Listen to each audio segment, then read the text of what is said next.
Pada suatu malam yang gelap dan sunyi, di sebuah desa yang terletak di ujung hutan, ada seorang pemuda bernama Dimas yang sedang berjalan pulang dari kedai kopi.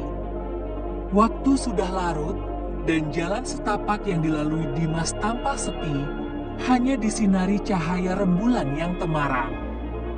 Langit tanpa bintang, seakan menyembunyikan sesuatu yang tak terungkap. Dimas baru saja melewati sebuah jembatan kayu yang sudah usang, ketika tiba-tiba dia mendengar suara langkah kaki di belakangnya. Tap, tap, tap. Langkahnya terdengar begitu jelas, seolah ada seseorang yang mengikuti dari belakang. Namun, ketika Dimas menoleh, tidak ada siapa-siapa. Hanya hutan lebat dan malam yang gelap.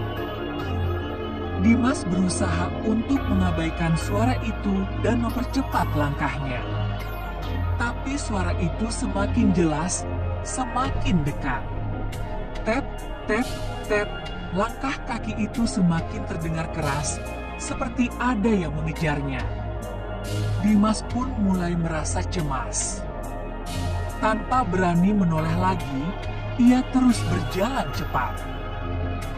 Semakin ia mempercepat langkah, semakin dekat suara langkah kaki itu mengikuti. Bahkan, Dimas bisa merasakan angin dingin yang menyapu wajahnya, seperti ada sesuatu yang berada di belakangnya, bergerak cepat, mengikutinya. Nafasnya mulai terengah-engah. Akhirnya, Dimas memberanikan diri untuk menoleh sekali lagi. Matanya membesar. Di belakangnya, tampak bayangan seorang pria dengan tubuh pucat dan terbungkus kain hitam. Namun, yang paling mengerikan adalah kakinya. Kaki pria itu tidak menyentuh tanah, melainkan melayang di atas tanah. Langkahnya yang berat itu terdengar, meski tidak ada jejak kaki di tanah.